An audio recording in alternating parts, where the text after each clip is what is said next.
Estamos sendo desafiados a pensar no que Deus tem para nós através daquilo que José viveu, uma experiência exclusiva de alguém que tinha um compromisso sério com o Senhor. Isso faz a diferença na nossa vida também. Nós temos que olhar para exemplo de pessoas que foram aprovados pelo Senhor. E temos tantas pessoas que experimentaram isso e conquistaram isso, e nós podemos então aprender com eles, mediante as suas experiências, de acordo com aquilo que Deus tem ou teve, para com as suas vidas. Você sabe por que nasceu? Você que está me ouvindo aí pela internet, nós que aqui estamos, a minha pergunta é esta: você sabe por que nasceu? Existem dois grandes dias na vida de uma pessoa: o dia em que nascemos e o dia em que descobrimos por que nascemos. Dois momentos que fazem a diferença na vida de qualquer ser humano: o dia do seu nascimento e o dia em que você descobriu por que você está nesse mundo. Talvez é tão fácil nós lembrarmos do primeiro, Todos aqui sabem o dia que você nasceu, pelo menos espero, que todos saibam, o dia do seu nascimento. E é uma data tão, talvez, esperada por tantos quando comemora aí o seu nascimento. Mas e a outra data? Em que você vai poder dizer: eu sei porque estou aqui nesse mundo. Quando nós estamos olhando para a Terra, hoje à tarde, quando estava olhando ali qual é a população do mundo, então às 17 horas e 35 minutos, que ali o relógio o cronômetro vai marcando, cada instante, nós tínhamos 7 bilhões 846 milhões 593 mil pessoas. Então você está no meio desta quantidade de pessoas. Será que todos sabem o porquê estão sobre a face da Terra esses 7 bilhões de pessoas? Quase 8 bilhões? Como é difícil às vezes explicar isso, esse propósito na sua existência, mas queremos pensar um pouco sobre isso. É difícil imaginar, mas como é gostoso quando você vai aí num velório e você ouve dizendo: ele cumpriu o seu dever. Não importa se foi ali uma mãe, se foi um jogador de futebol, se foi uma vereadora, se foi um soldado, se foi aí alguém que cuidou do sem-teto, se foi um líder da nação, não importa. O importante é que quando alguém olha para aquele corpo ali e pode dizer: ele cumpriu o seu dever. Será que nós poderíamos dizer sobre a sua vida nesse momento, se você vier a falecer, dizemos: esta pessoa cumpriu o seu dever, soube o porquê esteve aqui na terra. Então, por que você nasceu e para que você nasceu? É uma pergunta, eu sei que é difícil, nós refletirmos sobre isso, porque tantas pessoas passam nessa terra e não param para pensar, porque estão às vezes questionando tantas outras coisas, envolvido tantos outros acontecimentos e esquece da sua própria vida e por que está na face da terra. E aí talvez, resume numa pergunta tão simples: Senhor, o que o Senhor quer que eu faça?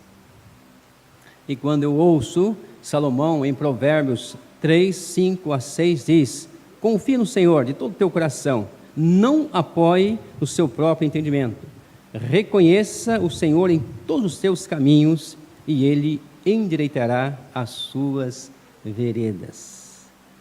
Quando nós confiamos ao Senhor a nossa vida, algo maravilhoso acontecerá a cada momento. E aqui eu posso mencionar, quando estamos olhando na direção que Deus tem para nós, daquilo que Deus fez na vida de José, 7 fatos fundamentais sobre a orientação de Deus para a nossa vida. Ele, em primeiro lugar, ele pode colocá-lo exatamente onde ele deseja que você esteja. Em segundo lugar, ele pode providenciar todos os detalhes com anos de antecedência. Terceiro, ele pode abrir portas que parece que estão bem fechadas. Quarto, ele pode remover qualquer obstáculo em seu caminho. 5, ele pode fazer suas escolhas, encaixá-las em seu plano, para que você chegue ao lugar certo, na hora certa. Ele, Deus, pode até mesmo pegar seus erros e tirar proveito deles. E em sétimo lugar, eu quero destacar, ele pode pegar a tragédia e usá-la para o seu bem e glória. E é nesse texto, nesta expressão, quando eu ouço Provérbios, Salomão dizendo a nós, no capítulo 16, versículo 9, e diz: em seu coração o homem planeja o seu caminho, mas o Senhor determina os seus passos. É nesta grandeza em que Deus conduz todas as coisas. Por isso que em Provérbios 16, 9, diz esta mensagem: nós planejamos em nosso coração, nós aí buscamos colocar alvos em nossas vidas. Não está errado, mas o texto diz, a palavra final, quem determina é o nosso Deus, é o Senhor. Provérbios 16, 9. Talvez deixe então fazer essa pergunta aí, de extrema importância, né? Mais uma vez, você sabe por que nasceu? Você tem convicção plena do porquê está sobre a face da terra? Quantas vezes nós então deixamos de buscar esse ideal e andamos como cegos, sem saber para onde estamos indo? Quantas vezes, né, até as pessoas veem em nós o que Deus quer fazer e nós não vemos. Frequentemente as circunstâncias da vida nos revelam isto, e é nesse espírito que quero pensar um pouco sobre esse personagem que está aqui em Gênesis 37. Em primeiro lugar, a busca de um adolescente. Essa é a história de José, né? Filho de Jacó, filho de Isaac, filho de Abraão. Em Gênesis 37, diz que ele nasceu para salvar a sua família. José veio a esse mundo com um propósito muito específico. Ele veio para salvar a sua família. Aquela mesma missão que Deus deu para Noé. Noé, faça uma arca e para salvar a sua família. José não foi diferente. Mas veja que ele entra em cena no versículo 1 e 2, dizendo: Jacó habitou na terra de Canaã, onde seu pai tinha vivido como estrangeiro. Esta é a história da família de Jacó. Quando José tinha 17 anos, pastoreava os rebanhos com os seus irmãos, ajudava os filhos de Bila e os filhos de Zilpa, mulheres de seu pai, e contava ao pai a má fama deles. Versículos 1 e 2, aqui de Gênesis 37. E nós encontramos aqui então 3 fatos muito importantes. Tá? Ele tinha 17 anos, ele estava trabalhando na empresa da sua família, ele não tinha ideia sobre o seu próprio futuro. Eu tenho que trazer sempre isto na minha mente. Ele não sabia o que iria acontecer o amanhã. Como nós sabemos, nós começamos a pensar de maneira diferente, mas eu tenho que olhar para a experiência de José com essa visão. Ele não tinha convicção, não sabia o que aconteceria amanhã com ele. Por isso, se nós perguntássemos, ele dizer: não sei o que vai acontecer. Eu só sei que Deus está cuidando da minha vida. E ele então, com seus 17 anos, já tinha esta visão de que Deus ia usá-lo, mas não sabia como iria ser, mas ele tinha uma certeza que Deus estava cuidando da vida dele. Talvez na vida profissional eu podia pensar, né, como já vemos no texto, né, esse estar cuidando ali, ele poderia estar seguindo a profissão do seu pai, do seu avô, do seu bisavô, como ser humano desta maneira. Então nós vamos muitas vezes perguntar, né, em que eu preciso descobrir a vontade de Deus. Mas eu pergunto a você, como descobrir a vontade de Deus? Resposta, você deve dizer, eu não sei, porque você não pode descobrir a vontade de Deus. Você não pode descobrir a vontade de Deus, porque a vontade de Deus é que descobre a cada um de nós. Você não a encontra, ela encontra você. Então, quantas vezes nós agimos errado porque nós queremos descobrir aquilo que nós nunca vamos descobrir, porque é a vontade de Deus que vem em nossa direção, é Deus que já traçou um plano para as nossas vidas, vai dizer o que nós vamos fazer, e é importante que a revelação de Deus é diária. Quando nós encontramos o apóstolo Paulo dizendo a nós, ali na nossa salvação, lá em Efésios, no capítulo 2, versículo 10, diz, né, que nós somos feituras de Deus, criados para andar de acordo com aquilo que Ele já planejou, que Ele já executou para as nossas vidas. Porque somos feituras suas, criadas em Cristo Jesus, para as boas obras, as quais Deus preparou de antemão para que andássemos nela. Então a vontade de Deus é que vem ao nosso encontro. Eu não consigo encontrá-la, ela me encontra e ela se revela e mostra aonde e o que devo fazer em qualquer circunstância da vida. Então, quantas vezes nós entramos por caminhos errados porque nós fazemos aquilo que a Bíblia não nos autoriza, mas a vontade de Deus vem ao nosso encontro e aí nós fazemos aquilo que viveu José. A vontade de Deus veio ao encontro dele e lá na frente foi aquela bênção que realmente nós conhecemos, conforme estaremos estudando. E a vontade de Deus, então, é interessante que ela é como o nascer do sol, tá? Não é como o raio solar. Porque quando nós olhamos para o raio solar, legal, muito bem, né? Até cega os nossos olhos. Mas quando ele começa a brilhar, nós podemos enxergar tudo que nós não víamos à noite. Aí, quando é o meio-dia, aquela claridade absoluta, detalhes que nós não víamos, nós começamos a ver, porque o raio está agora mostrando para nós tudo quanto está ao nosso redor. Essa é a vontade de Deus, é esse raiar a cada dia, que vai se manifestando, e nós vamos descobrindo o que Deus tem para nós, porque a sua vontade nos encontrou, e nós podemos caminhar nesta direção tão maravilhosa, a qual também foi para a vida dele. Então Deus tem um plano para a sua vida. Sim, tenha essa convicção. Deus tem um propósito muito claro para a vida de todo ser humano que está sobre a face da terra. Mas você diz, mas eu não sei ainda. Por quê? Porque esse plano está com Deus. Vamos pensar aqui, né? Está lá no arquivo de Deus, lá nos céus. E Ele vai revelando e dando a nós de acordo com a sua soberana vontade. E é interessante que só tem uma cópia, não tem duas cópias. Ou não há como falsificar uma cópia e mandar para alguém. Lá está nos céus e Ele vai revelando e vai mostrando a nós a cada dia de acordo com a sua soberana vontade.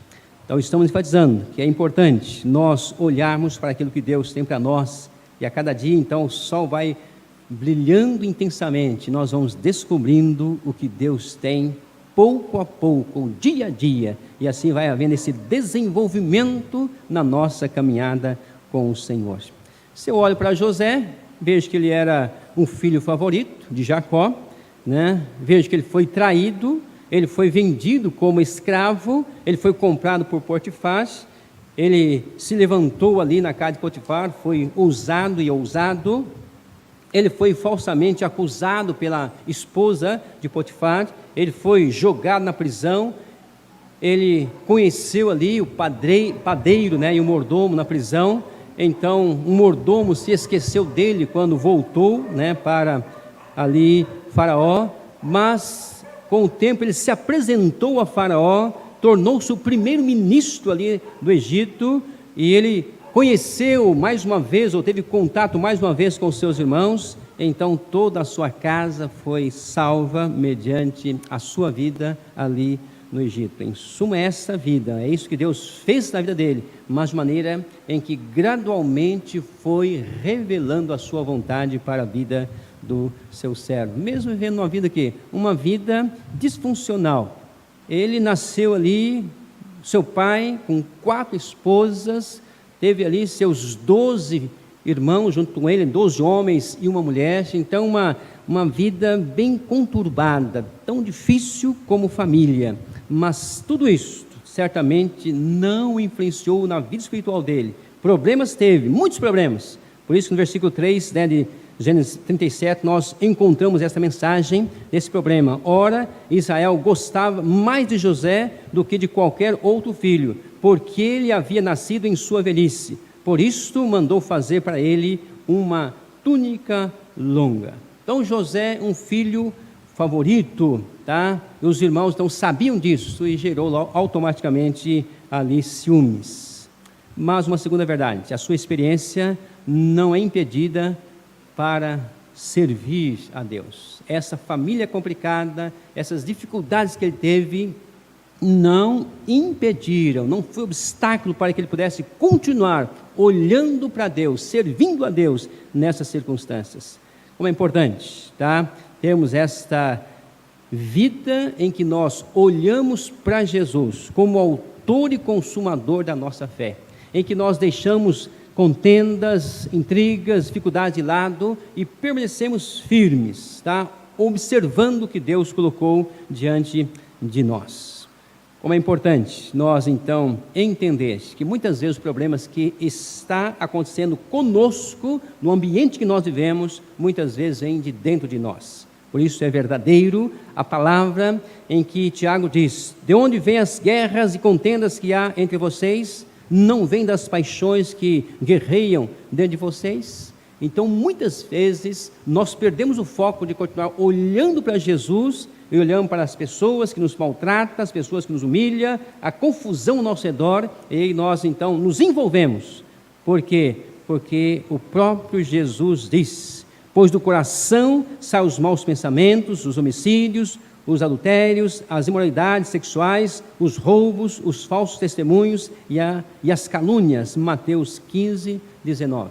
Então, se eu pratiquei algo errado, não foi por causa do meu irmão, da minha esposa, do meu pai, do meu avô, do meu tio, não. Saiu de dentro de mim. Eu decidi praticar tudo isso. Então, Cristo deixou bem claro aqui em Mateus 15, 19, estas dificuldades. Por quê? Existe uma luta entre a minha vontade e aquilo que a carne quer fazer e aquilo que o Espírito quer fazer. Então, a luta continua, conforme está em Gálatas 5, 17. Quando o apóstolo Paulo escreve ali, em que essa batalha que continua na nossa vida. Gálatas 5,17. Pois a carne deseja o que é contrário ao Espírito, e o Espírito o que é contrário à carne. Eles estão em conflito um com o outro, de modo que vocês não fazem o que desejam. Gálatas 5,17. Então sempre, meus irmãos, sempre haverá isto, em que a vontade da carne combatendo a vontade do Espírito. E eu preciso definir quem eu vou alimentar, quem eu vou obedecer, quem eu vou estar submisso, ou à carne ou ao Espírito. A decisão é nossa. Por isso José não se deixou levar por aquilo que estava acontecendo com os seus irmãos, ou aquilo que seu pai fazia, mas olhava na direção que Deus tinha estabelecido para o seu viver. Para onde você tem olhado? Qual a direção que você olha quando as coisas estão indo de mal a pior, lá na escola, no serviço, na rua, com seus vizinhos, em casa, em qualquer circunstância? Que direção tem olhado? Porque esse mundo é um lugar de bagunça, porque a Bíblia diz que o mundo jaz no maligno. Tem que ter essa convicção. O mundo jaz no maligno. A Bíblia diz que todos nós somos pecadores, não há ninguém que busque a Deus, não há ninguém que entenda. Todos nós desviamos da vontade soberana de Deus, estamos separados de Deus, estamos mortos nos delitos e pecados se nós não estivermos com a nossa vida diante de Deus. Só Deus pode nos dar vida. Então quem está sem Jesus está nesse estado de morto, separado, depravado e vivendo uma vida contrária aos princípios que Deus tem dito. Estão cegos e são incapazes de fazer qualquer coisa boa, porque a obra de justiça ou as boas obras de alguém que não tem Deus é um trapo de imundícia, diz a palavra do Senhor. É esta incrível relevância que a Bíblia coloca diante de nós. O Evangelho nos dá esta verdade e nós precisamos entender isso. Quando eu ouço o apóstolo Paulo em Romanos 3, diz, né, porque todos pecaram e carecem da glória de Deus. Conhecido todos nós esse versículo. Todo cristão conhece esse versículo, de aqui em Romanos 3. Mas quantas vezes esquecemos o final do versículo 22? No versículo 2 diz, né, ali de que, pois não há diferença. Pois não há diferença. Por que isso? Então não há diferença entre o rico e o pobre, entre a religião, né, pagã e a cristã, não há diferença entre judeu e gentio, não há diferença entre jovem e velho, dono de casa e prostituta, criminoso e alguém que é bom, um brasileiro americano que diz, não há diferença, todos são iguais diante de Deus. Isso então José teve que experimentar, dizer, eu quero servir a Deus, mesmo que o meu pai, meus irmãos ou outras pessoas não servem, eu tenho um propósito. Por isso que o apóstolo Paulo diz em Gálatas 3:28, não há judeu, nem grego, escravo, nem livre, homem, nem mulher, pois todos são um em Cristo Jesus. Esta igualdade em que quem está em Cristo já é um em Cristo Jesus, quem está sem Cristo é um em Satanás. Igualdade, Deus sempre trabalhou desta maneira, então temos que estar sempre atentos. Que todos nós, seres humanos, esses 7 bilhões de pessoas, todos nós estamos no mesmo barco. A menos que Deus faça então a diferença na sua vida, em que você sai do barco humano, em que Satanás conduz, mas todos nós, temos uma experiência com Jesus, vamos para um outro barco e estamos tendo a mesma unidade com quem está no barco, onde Jesus é o comandante. Nesse mundo, 2 barcos, aquele que é comandado por Satanás e aquele que é comandado por Jesus, o justo e o ímpio. Salmo número 1, onde o salmista diz, há aquele que é justo e aquele que é ímpio, não existe um terceiro grupo, mas esta unidade dentro da raça humana. E quando nós pensamos no pecado, então todos nós somos pessoas pecadoras, todos. Houve em nós a queda, o distanciamento do Senhor. Se você consegue se relacionar, essa pessoa é para você.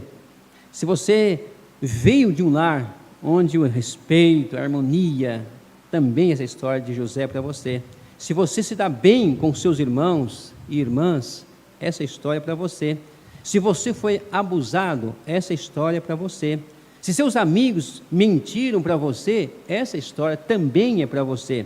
Se você já cumpriu pena de prisão, essa história é para você. Se sua família não te entende, essa história é para você. Se seus amigos mentiram para você, essa história é para você. Então essa história encaixa em nossas vidas, nas circunstâncias mais diversas que possamos viver. Em terceiro lugar, 7 passos de Canaã até ao Egito. Quando nós olhamos para esse texto, nós encontramos esta experiência em que, ali com seus 17 anos, então agora caminhando na direção de algo que Deus tinha para a sua vida, em primeiro lugar nós vemos então que ele trabalhou ali com a sua família, e o versículo deixa bem claro isto, né? E depois versículo 2, e nós encontramos também que nesse versículo 2, nós temos que, em segundo lugar, ele defendia valor diferente, por isso que ele contava ao pai a má fama dos seus irmãos. Em terceiro lugar, ele era considerado especial desde muito jovem, e a expressão é essa, né, que o seu pai reconheceu isto na vida dele. Esta é uma parte muito interessante, enquanto seu pai lhe dá uma túnica, e a expressão é essa, né? Túnica longa. Todos nós conhecemos isso, que túnica linda, bonita, mas que estava tendo um significado especial para a vida dele. E nós podemos encontrar aqui 2 vezes a túnica, aqui essa palavra túnica, não a mesma túnica, mas a túnica na vida de José. Nesse momento aqui, recebe do seu pai, momento em que ele deixou ali nas mãos daquela mulher, esposa de Potifar, e quando eu vou para Jesus, a Bíblia diz que a túnica de Jesus foi dividida por aquelas pessoas, aqueles soldados que o prenderam e o mataram. A túnica tem o seu valor, a sua importância. E aqui nós encontramos de que a túnica era um casaco rico, bordado, era um tipo de manto que só quem pertencia à realeza, pessoas de posse, podia adquirir. Mangas compridas, ou seja, não poderia estar trabalhando ali com os seus irmãos no campo. Então alguém destaque, talvez na visão do seu pai Jacó olhando para um filho especial, mas já na visão de Deus, alguém olhando com esse olhar dizendo, você é alguém especial para mim, porque nós encontramos isso na palavra de Deus. Quando eu ouço a história de José e a história de Daniel, são os dois únicos personagens em que a Bíblia faz questão de não mencionar os seus pecados. Dois homens que buscaram fazer a vontade de Deus. José e Daniel. Pecaram? Sim, sabemos disso. Mas então nessa túnica eu vejo isso, esse gesto do seu pai, representando o gesto do próprio Deus, dizendo, ele é especial para a minha vida, eu vou cuidar dele. Mas uma outra verdade, ele teve dois sonhos estranhos, versículos 5 a 8 ali, em que ele vai alcançar do Senhor essa vitória. Certa vez José teve um sonho, e quando contou aos seus irmãos, eles passaram a odiá-lo ainda mais. Ouça o sonho que tive, disse-lhes, estávamos amarrando os feixes de trigo no campo, quando o meu feixe lhe levantou e ficou em pé, e os seus feixes se ajuntaram ao redor do meu, e se curvaram diante do meu. Seus irmãos lhe disseram, então você vai reinar sobre nós? Quer dizer que você vai nos governar? E odiaram ainda mais por causa do sonho que ele teve. E quando nós olhamos para o seu segundo sonho, versículo 9 diz, depois teve outro sonho, e o contou aos seus irmãos. Tive outro sonho, e dessa vez, sol, a lua e 11 estrelas se curvaram diante de mim. Deus revelando, Deus dizendo a ele, na sua juventude, ou ainda adolescente da juventude, dizendo, eu estou com você. Jovem que me ouve nesta hora, quais são os propósitos da sua vida? Está ouvindo Deus? Por que você nasceu? Talvez tão preocupado com faculdade, com trabalho, com tantas outras coisas, são importantes? Sim, mas qual é a prioridade na sua vida? Tem ouvido Deus? José pôde ouvir Deus em dois sonhos muito claros para a sua vida. 17 anos, pôde entender que Deus estava cuidando da sua vida. Quais são os seus sonhos? Viajar? Conhecer o mundo? Leva aonde isso? Talvez ter um bom emprego, ser sucesso, ser reconhecido pela sociedade? O que leva a isso? Talvez aquela experiência daquele homem, depois de ter uma colheita excelente, extraordinária, encheu os seus celeiros e disse, ó minha alma, come, bebe e folga. Deus disse, louco, esta noite você vai morrer. O que você tem? Para quem será? José ouviu Deus. Quem você está ouvindo? Seus sentimentos? 17 anos, compreendeu que Deus tinha algo muito especial para a sua vida.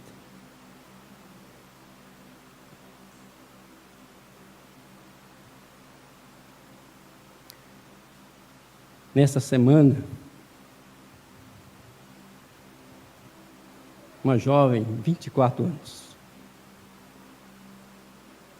recém-casada, conhecida nossa, na sua moto, vem um carro, alguém bêbado, atropela a moto, ela não está conosco mais. 24 anos, formada em design, alguém que sonhava muito. Pensei com seu pai na segunda-feira, chorando ainda, minha filha, ele nem conseguiu falar, não conseguiu falar, tantos sonhos, tantos planos, recém-formada no seu curso, recém-casada, tanto desejo, mas foi ceifado. Jovens, pensem nisso. Sonhem aquilo que está diante da sua vida, que é: Deus, o que o Senhor tem para mim? Deixe os sonhos seus de lado. Ouça os planos de Deus para a sua vida. Deus tem para isso. José pôde entender. Mas, em quinto lugar, seus irmãos o odiavam cada vez mais. Queridos, não fique preocupado com o que as pessoas pensam sobre você. E o versículo 4, 5 e 8 diz: quando seus irmãos viram que o pai gostava mais dele do que de qualquer outro filho, odiaram-no e não conseguiram falar com ele amigavelmente. Versículo 5: certa vez José teve um sonho. Quando contou aos seus irmãos, eles passaram a odiá-lo ainda mais. Versículo 8: seus irmãos lhe disseram: então você vai reinar sobre nós? Quer dizer que você vai nos governar? E o odiaram ainda mais. Então você vai ser odiado quando você quer executar, fazer o que Deus tem para a sua vida. Esquece. Jesus foi odiado, Paulo foi odiado, João foi odiado, tantos outros homens e mulheres de Deus foram odiados, porque entenderam o que Deus tinha para o seu viver. A inveja apodrece os ossos, e esse relato é triste e instrutivo, mas veja o que Provérbios diz, Provérbios 14, versículo 30, o coração em paz dá vida ao corpo, mas a inveja apodrece os ossos. Há muitas pessoas que têm vivido uma vida podre porque estão invejando os outros. Tudo fazem por inveja. Em Hebreus, no capítulo 12, versículo 15, diz: cuidem que ninguém se exclua da graça de Deus, que nenhuma raiz de amargura brote e cause perturbação, contaminando muitos. Guardemos nós de termos olhar em qualquer direção, a não ser a direção que Deus tem proposto para as nossas vidas. Em sexto lugar, seus irmãos o traíram. Quando eu penso nesse texto, nessa direção, vejo que eles haviam um desejo de fazer o quê? De matá-lo. Versículo 18 diz: mas eles ouviram de longe e antes que chegasse, planejaram matá-lo. B, quando eles o veem chegarem, disseram ironicamente: lá vem aquele sonhador. E em terceiro lugar, eles planejaram matá-lo e jogá-lo em um dos poços ali próximo. E agora, vamos matá-lo e jogá-lo num desses poços, e diremos que um animal selvagem devorou. Veremos então o que será dos seus sonhos. E a letra D, eles acabaram jogando-o vivo numa cova vazia. Agarraram-no, versículo 24, e o jogaram num poço que estava vazio e sem água. E a letra E, eles comiam enquanto ele estava no poço. Versículo 25, ao se assentarem para comer. Meus irmãos, pensem nisso. Sentaram para comer. Você pode imaginar ali, porque a Bíblia diz que era um poço próximo. Como José estava? Aos gritos: me tire daqui, socorro! Seria isso? E os seus irmãos estavam fazendo o quê? Comendo, talvez até gritando, e sorrindo, e zombando do seu irmão. Cuidado. Comiam, caçoavam. Então venderam depois ali, o seu irmão para o Egito. Qual o preço que Deus tem para nós? A nossa caminhada com o nosso Deus. Devemos estar atentos. E em sétimo lugar, ele acabou então como escravo no Egito. Eles levaram José para o o Egito.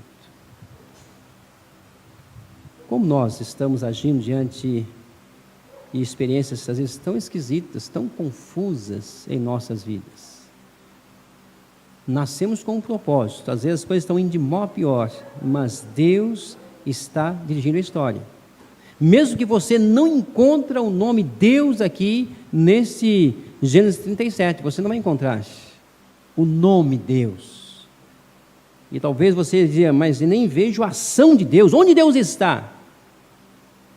Talvez muitos podem dizer desta maneira, mas Deus estava dirigindo todo aquele processo, porque nada acontece se Deus não estiver conduzindo as nossas vidas quando estamos em obediência a Ele. 2 lições duradouras. Primeiro, quando Deus escolhe um líder, muitas vezes permite que surjam inimigos que o colocarão à prova. Se você tem certeza que Deus escolheu, fique consciente de que as provas virão. Inimigos surgirão, muitas lutas virão sobre a sua vida. Não foi diferente com José, não foi diferente com nenhum outro homem e mulher de Deus que decidiram andar com o Senhor. Quando você é escolhido por Deus, tenha certeza absoluta que os inimigos estarão aí ao seu redor. E não se surpreenda, porque vai começar onde? Quando começou com José, na sua própria casa. E Jesus já advertiu sobre isso. Jesus advertiu que os inimigos de um homem serão os de sua própria casa. Mateus 10, 36. Mateus 10, 36. Jesus advertiu que os inimigos de um homem serão da sua própria casa. Então não fique surpreso com isto. Em segundo lugar, quando Deus escolhe um líder, nem mesmo seus inimigos podem impedi-lo de fazer a vontade de Deus. Fica tranquilo, fica em paz. Quando você tem convicção do que Deus tem para você, e Deus já revelou a sua vontade, a vontade de Deus já alcançou a sua vida, descanse no Senhor. Gosto da experiência de Davi, foi ungido e depois da unção foi para sua casa. Quantas lutas, mas o Senhor preservou a vida de Davi. É assim que Deus faz. Então Deus está e sempre atrás de tudo quanto acontece em nós. Por isso, nós pensamos de que nós não podemos em nenhuma circunstância murmurar, agradecer ao Senhor. Porque Jó diz a nós, em Jó 42, versículo 2, sei que podes fazer todas as coisas, nenhum dos seus planos podem ser frustrados. Jó 42, 2. E o próprio José, então vai dizer aos seus irmãos, vocês planejaram mal contra mim, lá no versículo 20 do capítulo 50 de Gênesis, vocês planejaram, mas Deus estava agindo, mas Deus o tornou em bem, para que hoje fosse preservada a vida de muitos. Haja em nós esta certeza absoluta desse agir do que Deus tem para nós. Tudo são apenas detalhes. Quinta verdade.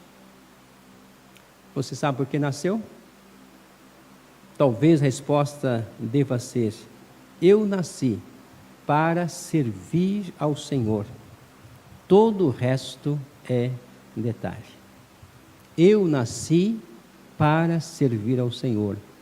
Todo o resto é detalhe da nossa vida no dia a dia.